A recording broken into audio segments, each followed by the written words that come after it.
जय श्री कृष्णा, राधे राधे मित्रों। एक बार फिर से हाजिर हूँ मैं आपके सामने गीता के वीडियोस लेके। आइए जानते हैं आज भगवान श्री कृष्ण अध्याय 2 के 40वें श्लोक में अर्जुन को क्या सीख देते हैं या क्या उपदेश देते हैं जो वो सीखें। जब वो अपने कर्तव्यों से विमुख होते हैं तो हर टाइम भगवान श्री कृष्ण उन्हें एक एक सीख दी है, जो कि जिसे गीता के उपदेश के रूप में जाना जाता है। एक एक श्लोक बताए हैं उन्हें, जिसका सारांश हम आपको व्यक्त कर रहे हैं या अपने माध्यम से आप तक पहुंचा रहे हैं। आप भी सीखिए। और आज हम जानते हैं कि अध्याय 2 के 40वें श्लोक का क्या महत्व है। वो भगवान श्री कृष्ण ने अर्जुन को क्या ज्ञान दिया था 40वें श्लोक में।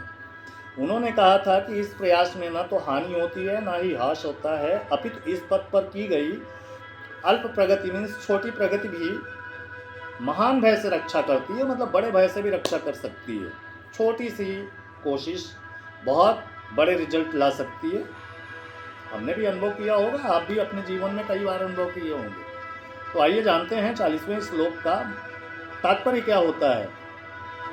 भगवान श्री कृष्ण कहते हैं, कर्म का सर्वोच्च दिव्य गुण है कृष्ण भावना मृत से कर्म करना, मतलब कृष्णमय होकर कर्म करना। अगर आप भगवान भक्ति में लीन हो और कर्म कर रहे हो तो आपको डरने की बिल्कुल भी जरूरत नहीं है। और अगर आप अपनी इंद्रियों की तृप्ति के लिए कर्म कर रहे हो तो उसका फल आपको भोगना पड़ेगा, अच्छा या बुरा।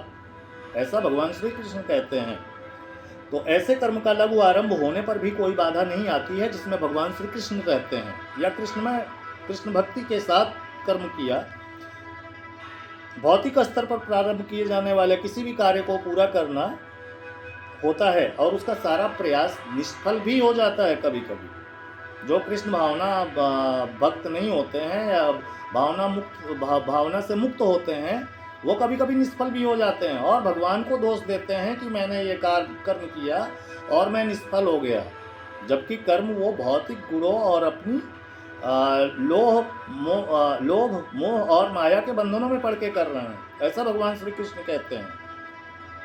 कृष्ण भावनामृत में प्रारंभ किए जाने वाला कोई भी कार्य अधूरा रहकर भी अस्थायी प्रभाव डालता है। ऐसा भगवान श्री कृष्ण ये भी बताते हैं कि अगर आप भगवान का नाम लेके कोई कार्य कर रहे हो और वो अधूरा है तो भी वो आपके जीवन के ऊपर अपना प्रभाव डालेगा ही डालेगा।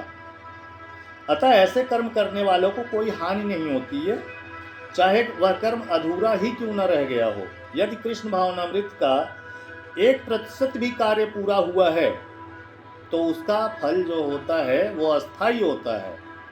अतः अगली बार 2% से शुभारंभ होगा, मतलब नेक्स्ट टाइम डबल उससे शुभारंभ होता है। ऐसा भी भगवान श्री कृष्ण बताते हैं। लेकिन भौतिक कर्म में जब तक 100% सफलता नहीं मिलती है, भौतिक कर्म मीन्स हमारे आपके द्वारा किए गए कर्मों का फल बता रहे हैं वो, ऐसे किए हुए कर्मों का 100% फल तभी मिलता है जब वो 100% पूरा हुआ हो। ऐसा भगवान श्री कृष्ण कहते हैं। अजामिल ने कृष्ण भावनामृत में अपने कर्तव्य का कुछ ही प्रतिशत पूरा किया था, किंतु भगवान की कृपा से उसे 100% लाभ हुआ।